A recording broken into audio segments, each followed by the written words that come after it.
दिनै आङो लाइमोन सेंग्रा सिख्लाफोरखौ बुंनो सानो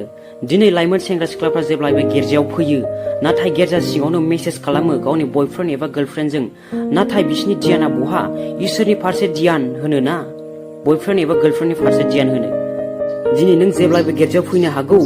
देवबाराव बुधबाराव बिस्थिबाराव सुनिबाराव नों जेब्लाबो फैनो हागौ नोङो जेब्लाबो फास्टिं थानो हागौ नाथाय नोंनि गासैबो फास्टिं थानाय गिर्जायाव फैनाय गासैबो अलाय जाजोबगोन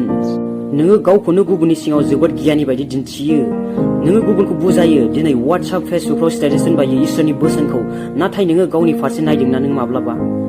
माब्लाबा गावनि फारसे सानदोंना मोनसे फराव बेखौनो बुङो गितफोरनि 1:6 जोङो मोननो हायो